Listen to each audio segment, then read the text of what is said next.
فأنا ناصح لإخواني بالصدع بالحق تبيض وجوههم. السكوت في مسألة الحزبية يضرها، فاصدع بما تؤمر وأعرض عن المشركين.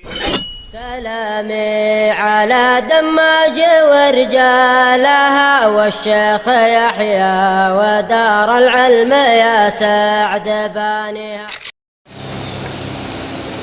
بسم الله الرحمن الرحيم. الحمد لله الذي أرسل رسوله بالهدى ودين الحق ليظهره على الدين كله وكفى بالله شهيدا. أشهد أن لا إله إلا الله وحده لا شريك له إقرارا به وتوحيدا، وأشهد أن محمدا عبده ورسوله صلى الله عليه وعلى آله وسلم تسليما مزيدا لا نبي بعده. إخواني في الدين أعزني وأعزكم الله جميعا وبارك فيكم. Kita lanjutkan bacaan berikutnya terhadap kitab al-ilm min Sahih al-Bukhari yang disyarah oleh Syekh Al-Allamah Zaid bin Hadi al-Madkhali rahimahullah. Sekarang kita masih berada pada halaman 119 bagian bawah itu, yang punya kita bisa disimak 119. Wa qauluhu rahimahullah,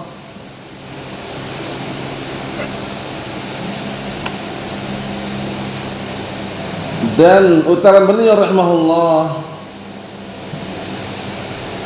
inna min asyratis sa'ah an yurfa'al ilmu wa yasbutal jahl. Bahwasanya termasuk tanda-tanda hari kiamat adalah diangkatnya ilmu dan tersebarnya kebodohan. Kita lihat penjelasannya. Ai alamatus sa'ah, tanda-tanda hari kiamat. Asyrat itu maknanya alamah. Asyrat itu maknanya adalah alamat. Termasuk tanda-tanda hari kiamat, idza ru'iyat wa lam yasaha an-nasu fatilka hiyal alamat allati asyara ilaiha an-nabiy sallallahu alaihi wasallam an yurfa'al ilm wa dzalika bi mautil ulama. Apabila sudah dilihat dan manusia sudah mulai menyentuh dan memahami, maka saat itulah tanda-tanda yang telah disyaratkan oleh Nabi kita Muhammad sallallahu alaihi wa ala alihi wasallam. Apa tandanya? An yurfa'al ilmu. Ilmu sudah mulai diangkat. Ilmu sudah mulai ditiadakan lagi. Para penghafal Al-Qur'an sudah tidak ada lagi. Karena apa? Hafalan-hafalan mereka dicabut, diangkat oleh Allah Subhanahu wa taala. Wadzalika bimautil ulama.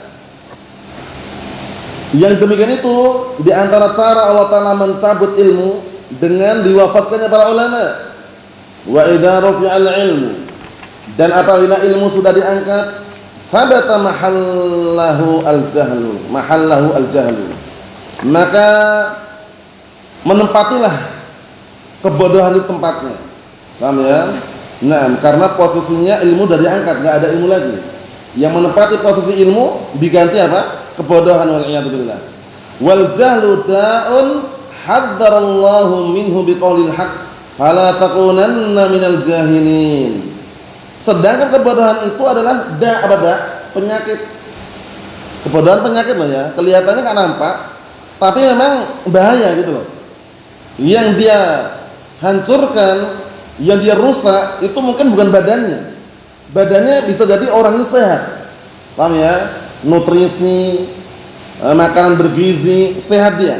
Tapi yang dirusak itu hatinya, paham ya? Yang dirusak apa? Hatinya. Nah ini bahaya. Lihat ini, kata beliau, wal jahlu da'un, dan kebodohan itu adalah penyakit yang Allah Ta'ala telah peringatkan darinya dengan perkataan Allah Subhanahu Wa Taala, fala takunanna minal jahilin, kamu jangan menjadi orang-orang yang bodoh. Karena kebodohan, barakallahu fiik, tentunya adalah celaan dan hinaan. Oleh karena itu jangan pernah ridha menjadi orang bodoh. Siap untuk belajar, siap untuk memadamkan kebodohan, siap untuk berkorban untuk apa? Mencabut kebodohan tersebut. Sampai-sampai Al-Imam Ibnu Qayyim Al-Jauziyah rahimahullah, pantunnya sering nukilkan karena ada kaitannya dengan ini ya, kebodohan itu adalah penyakit. Dia mengatakan wal jahlu da'un qatilun wa shifa'uhu amrani fit tarkib muttafiqan nassun minal qur'ani aw min sunnatin wa tabibu dzakal alimu rabbani. Artinya, dan kebodohan itu adalah penyakit yang bisa membunuh. Bisa membunuh ya. Hanya saja yang dibunuh bukan jiwanya. Bukan fisiknya, tapi yang dibunuh adalah hatinya.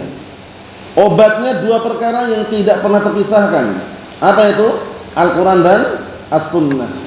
Dokternya yang memahamkan, yang membimbing, yang mengarahkan, yaitu para ulama ar-rabbaniyun, para ulama yang mereka pandai memposisikan dan juga pandai mengarahkan ilmu tersebut. Dari ilmu yang dasar dulu, baru ilmu yang tinggi. Huwallazi yu'allimu an-nasa min sigharil ilmi qabla kibarih. Jadi seorang alim rabbani adalah orang yang mengajari manusia dari ilmu yang dasar, sebelum ilmu yang besar atau ilmu yang tinggi. Bertahap, paham ya, bertahap. Kita lihat lagi. Wa yushrabal khamru wa yadhharuz zina, dan termasuk tanda-tanda hari kiamat setelah dicabutnya ilmu, khamr sudah mulai diminum. Dan ini kita saksikan beraneka ragam jenisnya, mulai yang dikenal dengan anggur merah, paham ya, ataupun anggur putih, ataupun kalau di Arab kan dikenal dengan syurbur ruhi, minuman yang dikenal dengan syurbur ruhi, minuman penenang jiwa. Minuman penenang jiwa. Jadi kalau jiwanya tenang, minum khamr itu. Jadi di Arab aja ada itu, istilahnya syurbur ruhi. Orang kalau tidak paham, tidak mengerti hakikat yang dimaksud apa, mungkin tertipu, ya kan? Ternyata khamr yang diinginkan. Karena menurut orang-orang yang sudah istilahnya pecandu khamr, itu kan kalau dengan minum khamr dia akan semangat kerjanya gitu. Paham ya? Yang semula punya hutang lupa hutangnya kalau minum khamr, ya kan? Yang semula dia tidak tega bunuh saudaranya, minum khamr sudah lupa ingatan, dibunuhlah saudara tadi. Bayangkan itu. Mafhum? Ini termasuk tanda-tanda hari kiamat. Wa yushraba al-khamru, dan khamr sudah mulai diminum. Kemudian kalau ada pertanyaan, apakah ini yang bentuknya hanya cairan? Apakah tidak masuk al-mukhaddirat, obat-obatan terlarang seperti barakallahu fiik, atau seperti bahan-bahan seperti sabu-sabu, ganja, atau yang semisal itu, apakah masuk juga? Para ulama telah menjelaskan al-mukhaddirat masuk dalam barisan khamr walaupun enggak diminum. Paham? Walaupun hanya dihirup. Ada juga yang mereka diseduh.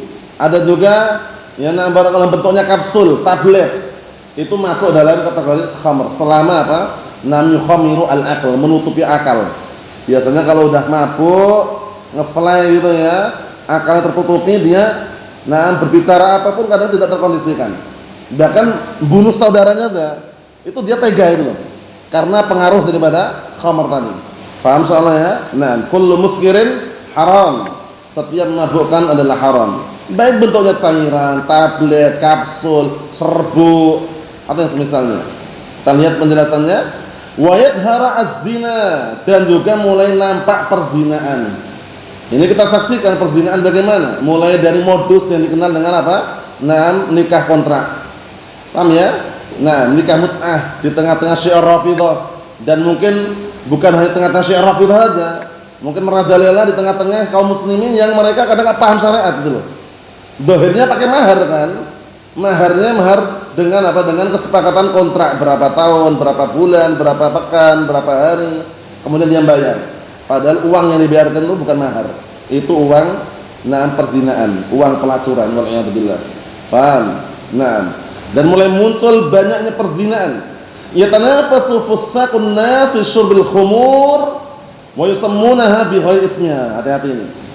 Manusia, orang-orang fasik dari kalangan manusia, mereka mulai berlomba-lomba. Yatanafas, berlomba-lomba di dalam minum khamr ini, dan mereka menamakan bukan dengan nama aslinya. Jadi enggak ada, anak jual khamr itu enggak. Dinamakan dengan nama yang lain. Paham ya? Minuman penyemangat jiwa. minuman penghilang dahaga misalkan. Jadi nama-nama yang indah lah orang tertarik itu ya. Nah, padahal hakikatnya khamr, memabukkan. Kullu muskirin haram, qaliluhu wa katsiruhu. Setiap memabukkan adalah haram, sedikit maupun banyaknya. Wa yakhtara'una lahal alqab, dan mereka membikin-bikin, yakhtara'un itu membikin-bikin, membuat-buat, membikin-bikin untuk khamr tadi alqab, gelar-gelar. Alati nam tarujuha wa tuhabbibuha, yang mereka selundupkan, yang mereka bikin orang itu cinta dan senang terhadapnya. Paham ya? Dan lafaz-lafaz yang kira-kira menggoda, menarik lah. Paham ya? Ila qulubil jahilin, yang membuat cinta, membuat senang pada apa? Hati-hati orang-orang yang bodoh. Bi khilafil alimin, berbeda dengan orang-orang yang berilmu.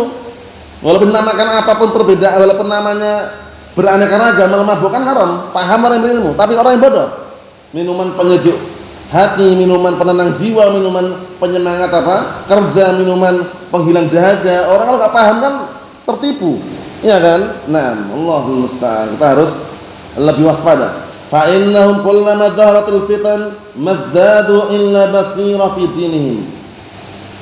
Berbeda dengan orang-orang alimin, orang-orang yang berilmu. Kenapa? Dikarenakan mereka setiap kali muncul fitnah-fitnah akan semakin bertambah. Paham ya? Tidaklah mereka semakin bertambah kecuali basirah, kecuali ilmu terhadap agama mereka.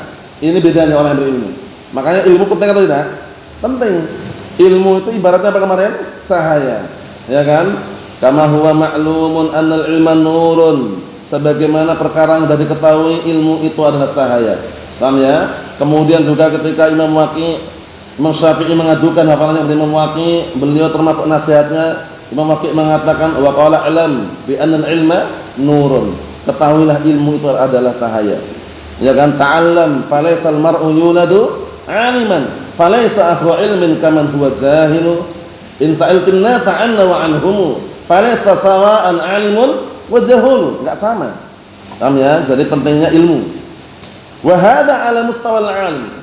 Ini bisa dikatakan rata-rata hampir semua orang yang berilmu paham.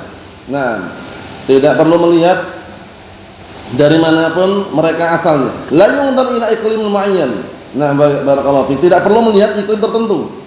Fayuqal indana la yujad kada wa kada. Akhirnya katakan di tempat kami enggak ada. Seperti ini enggak ada. Paham ya? Nah, li'anna syara' Allah tabaraka wa ta'ala li ummati Muhammad sallallahu alaihi wasallam jami'an, karena syariat ini, syariat Allah Subhanahu wa taala ini untuk umat Muhammad sallallahu alaihi wasallam seluruhnya. Paham ya? Nah, jadi untuk seluruhnya, bukan hanya untuk umat-umat tertentu. Inilah bedanya dengan nabi-nabi sebelumnya.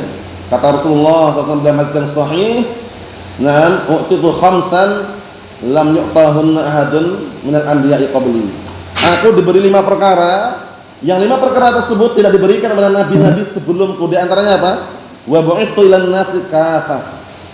Karena nabiyyu yub'atsu ila qaumihi khassah wa bu'itsu ilan nasi 'ammah aw kafah. Atau kama qala Nabi sallallahu, artinya dulu nabi-nabi sebelum Rasulullah SAW itu mereka diutus untuk apa? Kaum tertentu. Sedangkan apa kata Rasulullah SAW? Wa bu'itsu ilan nasi kafah. Dan aku diutus untuk semua manusia, semua kalangan, ajamnya, Arabnya, mafhum. Sehingga pengharaman khamr ini tidak hanya di Arab itu loh istilahnya. Tapi kan waktu itu di Madinah, Ustaz. Di Madinah sampai mereka mengeluarkan apa? Menuangkan kirba-kirba yang berisi khamr, mereka tuang, mereka tumpahkan di jalan-jalan Madinah. Sedangkan kita di Indonesia, beda negara katanya. Kita katakan syariat ini umum. Syariat ini umum, pengharamannya umum. Baik itu negara orang ajam, negara Arab pun semuanya masuk dalam apa? Keumuman tadi. Liqaulillahi azza wa jalla, dikarenakan perkataan Allah Subhanahu wa taala, "Qul ya ayyuhan nas inni rasulullah ilaikum jami'an yamin." Qul, katakanlah ya ayyuhan nas, wahai segenap manusia, inni rasulullah ilaikum jami'an. Sesungguhnya aku adalah utusan Allah yang diutus untuk kalian semuanya. Semua kalangan. Jadi jangan dibedakan. Oh, ini kalau di Arab haram, kalau di Indonesia halal katanya. Karena diturunkan ayat itu kan di Arab katanya. Allahumma musta'an. Nanti ujung-ujungnya Islamnya beda, Islam Nusantara. Ya kan? Nah, Islam dibikin Islam Nusantara. Berarti grup sebelah Islam GL, garis lurus katanya, aswaja. Wallahul musta'an. Nah, jangan sampai membuat syariat tersendiri akhirnya berseberangan dengan Al-Qur'an dan As-Sunnah. Syariatnya umum. Paham ya? Pengharaman khamr tidak hanya di Arab saja, di seluruh tempat. Paham ya? Di seluruh penjuru. Qala Asy-Syaikh Zaid bin Hadi Al-Madkhali rahimahullah, diperhatikan dulu, fa idza fasha, maka apabila telah tersebar syurbul khumur, meminum khamr ini, kama huwa ma'lumun al-yawm fi ba'di aqalim al-alam al-islami, sebagaimana sudah diketahui pada hari ini di sebagian tempat-tempat negara Islam atau secara umum penduduknya kaum muslimin. Paham ya? Di iklim alam yang Islam, lingkungan Islam lah istilahnya itu ya. Barakallahu fiik. Mungkin mereka kadang ada juga suatu tempat yang enggak berani terang-terangan. Jadi mereka sedang menyelundupkan lah. Paham ya? Tidak terang-terangan dijual di toko-toko. Mungkin di Indonesia ini beberapa tempat masih tersembunyi jualnya kan, yang tahu orang-orang tertentu aja. Tapi kalau di toko-toko supermarket itu jarang sekali. Kalau istilahnya secara umum loh ya, dipamerkan di depan itu misalkan vodka atau mungkin apa gitu. Contoh aja, atau saya topi miring atau apa itu. Anak juga enggak paham, yang jelas itu di antara merek-merek lah, vodka, merek-merek seperti itu. Itu jarang sekali di istilahnya di Alfamart, Indomart itu ya. Tapi orang-orang yang memang pecandu dan tahu baru ke tempat-tempatnya, mereka paham. Paham ya? Paham, Allahul musta'an. Itu berbahaya sekali. Walaupun itu di negara kaum muslimin. Yuba'u kama yuba'ul ma'ila wal musyrubat al halal. Dijual sebagaimana jualnya air-air yang halal. Jual khamr kan jual aqua itu loh. Kayak jual le minerale. Paham ya? Kayak jual air minum itu, kayak air isi ulang lah, kayak galon-galon itu. Paham ya? Di beberapa tempat seperti itu. Hada min fusumihi wa fusumi syurbihi. Ini termasuk bentuk tersebarnya khamr dan tersebarnya meminum khamr tadi. Kita ambil dikit lagi.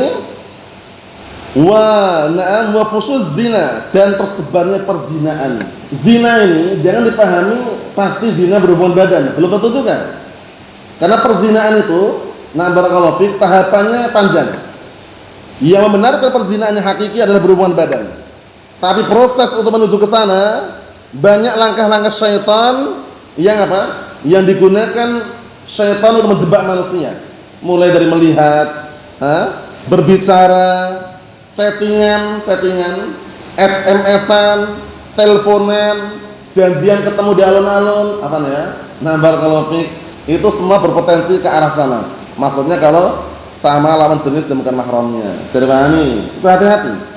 Chattingan, ya kan, cari kenalan, ya kan, tukaran nomor telepon, sampai janjian di alun-alun, bayangkan. Allahul musta'an. La haula wala quwata illa billah. Paham ya? Itu ngeri. Makanya ada ayat yang mulia yang Allah Taala menyebutkan wala taqrabuz zina. Jangan mendekati perzinaan. Para ulama telah menjelaskan, mendekati saja dilarang, otomatis lebih dilarang lagi kalau berzina gitu loh. Karena larangan yang ringan menunjukkan larangan yang berat. Dipahami? Jangan dipahami larangannya mendekati kalau berzina boleh, itu salah. Itu gagal faham. Tapi larangan yang ringan menunjukkan yang berat lebih dilarang lagi. Mendekati ada dilarang, apalagi berzina lebih dilarang lagi. Akhirnya keluarlah kaidah saddu ad-dari'ah, menutup pintu celah yang bisa menghantar ke perzinaan, wajib hukumnya. Mulai dari menutup pintu chattingan. Jangan chattingan dengan lawan jenis bukan mahramnya. Mulai menutup pintu teleponan, kenalan, janjian di alun-alun, ya kan? Kemudian barakallahu fiik, ngobrol yang tanpa ada keperluan yang mengharuskan, dihindari semuanya. Karena nanti perzinaan yang besar itu dibenarkan kemaluan wal iyad billah. Kita lihat dulu biar tambah jelas. Min asdaqadzalika min asradis saah, dan seperti itu juga termasuk tanda-tanda kiamat, tersebarnya perzinaan. Wazina ismun 'am asghar wa akbar. Perhatikan baik ini. Dan perzinaan itu zina, nama yang umum, suatu nama yang umum, baik kecil maupun besar. Zina yang kecil maupun zina besar. Fa ammal asghar fayakadu ya'um bashariyah illa man rahima rabbuk. Allahumma sallim sallim. Adapun zina yang kecil hampir-hampir menyeluruh menimpa manusia, ya'umul bashariyah. Menimpa hampir-hampir menyeluruh, umum menimpa manusia, kecuali orang yang Allah Ta'ala rahmati. Kecuali orang yang Rabbmu merahmatinya. Wa huwa alladzi qala fihi an-nabiy sallallahu alaihi wasallam, yaitu yang telah disabdakan oleh Nabi sallallahu alaihi wasallam, innallaha kataba ala ibni adam hadzahu minaz zina. Wal iyad billah. Lihat ini. Ini perkara yang sangat sulit untuk kita mengelak ya. Bagaimanapun kita harus waspada, berhati-hati. Ternyata perzinaan itu tidak hanya tidak hanya dibenarkan dengan kemaluan, tapi ada langkah-langkah syaitan yang di sana barakallahu fiik, yang di sana digunakan untuk menjebak Bani Adam. Kita lihat. Innallaha kataba ala ibni adam haddahu minaz zina. Sesungguhnya Allah Ta'ala telah menetapkan pada Bani Adam bagiannya dari perzinaan. Kita lihat apa saja. Adraka dzalika la mahalah. Bani Adam tersebut menjumpai hal tersebut bukan perkara yang mustahil lagi. Bukan perkara yang tidak mungkin lagi. La mahalah. Fazinal ain nadhar. Maka zinanya mata melihat. Makanya kita disyariatkan untuk ghadul basar, menundukkan pandangan, fungsinya apa? Agar tidak berzina mata kita. Paham ya? Maksudnya melihat lawan jenis dan bukan mahramnya. Kan haram. Paham ya? Hukum asalnya. Paham? Di dalam Al-Qur'an jelaskan, qul lil mu'minina yaghuddu min absarihim wa yahfadhu furujahum wa qul lil mu'minati yaghuddna min absarihinna wa yahfadna furujahun. Ya kan? Artinya laki-laki perempuan diperintahkan untuk menundukkan pandangan dan menjaga kemaluan-kemaluan mereka. Oleh karena itu Rasulullah SAW sudah berpesan di dalam hadis yang sahih riwayat Muslim, hadisnya Abdullah ibn Mas'ud radhiyallahu anhu, kepada para pemuda yang sudah siap untuk menikah, bukan ditahan-tahan, ditunda-tunda, tapi segera menikah. Apa hadisnya itu? Ya ma'syaras syabab, man istata'a minkumul ba'ah falyatazawwaj, fa innahu aghaddu lil basar wa ahsanu lil farj. Wa man lam yastati' fa 'alaihi bis-shaum fa innahu lahu wija. Artinya, wahai segenap pemuda, barang siapa di antara kalian siap untuk menikah, menikahlah. Kenapa? Karena pertama, aghaddu lil basar, lebih bisa menundukkan pandangan. Wa ahsanu lil farj, lebih bisa menjaga kemaluannya. Yang belum mampu bagaimana? Ada solusinya enggak yang belum mampu? Adapun barang siapa yang belum mampu, maka dia dianjurkan berpuasa. Karena puasa itu sebagai tamengnya. Paham ya? Puasa sunnah, ya kan? Kalau dimudahkan Senin Kamis, atau puasa Daud, atau puasa 3 hari dalam sebulan, atau puasa Ayyamul Bid. Paham ya? Kalau Ayyamul Bid 13, 14, 15 ya. Kalau 3 hari dalam sebulan itu bebas. Awal bulan, pertengahan bulan, akhir bulan boleh. Itu karena dalilnya ada 2. Ada yang umum dan yang khusus. Yang khusus Ayyamul Bid. Ayyamul Bid enggak boleh tanggal 1, 2, 3 enggak boleh. Karena enggak masuk. Paham ya? Tapi kalau 3 hari dalam sebulan, mau tanggal awal, pertengahan atau akhir boleh. Paham ya? Sebagai bentengnya. Jadi yang belum mampu untuk menikah dalam kondisi dia dah siap untuk menikah, sabar, dan di antara obatnya adalah berpuasa tadi. Sambil minta pertolongan kepada Allah Ta'ala agar dimudahkan. Mafhum? Kita ambil dikit lagi hadisnya, kita selesaikan dulu hadisnya aja. Wa zina al-lisan al-mantiq, dan zinanya lisan, berbicara, ngajak ngobrol, teleponan. Kalau zaman sekarang lebih parah lagi, video callan, ya kan? Nanya siapa namanya, dari mana, bisa ketemuan atau enggak, Allahul musta'an. Fitnah akhir zaman, ngeri barakallahu fiik. Makanya dikondisikan. Kemudian wan nafsu tamanna wa tashtahi, sedangkan jiwa ini bergejolak, ya enggak? Sudah kenalan, sudah pernah melihat, teleponan, jiwa ini mulai tamanna. Apa tamanna? Berangan-angan, wa tashtahi, dan menginginkan. Wah, ini enggak bisa kalau cuma chattingan. Enggak bisa lu ngobrol. Ketemuan di mana? Di alun-alun. Allahul musta'an. Kalau ketemuan di mana lah? Hati-hati. Sepupu bukan mahram. Sepupu bukan mahram, ipar bukan mahram. Paham ya? Semua dalilnya kan. Antum ingat Imran bin Hittan rahimahullah, seorang ahlus sunnah wal jamaah sunni salafi. Paham ya? Tertarik dengan putri pamannya. Apa istilahnya? Sepupunya. Yang manhajnya apa waktu itu? Khawarij. Imran bin Hittan rahimahullah tujuannya menikahi putri pamannya ini untuk apa? Mengajak agar ikut Ahlus Sunnah. Tapi apa yang terjadi? Yang terjadi adalah inna kaidakunna azim. Sesungguhnya tipu daya wanita itu sangat besar. Akhirnya Imran bin Hittan yang tertarik terjebak ikut pemahaman Khawarij berubah. Sebabnya apa? Sepupunya yang dia nikahi tadi. Paham ya? Nah, fitnah maksudnya jangan bermudah-mudahan lah berinteraksi dengan lawan jenis yang bukan mahramnya kalau tidak darurat dan tidak mengharuskan. Paham? Nah, sepupu kelihatan dekat, ya kan? Ipar kelihatan dekat, tapi apa kata Rasulullah? Alhamu al-maut. Ipar itu adalah apa? Kematian. Kadang orang biasa-biasa aja kan, orang-orang awam dari ilmu, orang boncengan, ya kan? Ngobrol, ngopi bareng, ya kan? Ngobrol bareng, canda, piknik bareng, safar bareng, padahal ipar itu kematian itu loh. Paham ya? Allahul musta'an.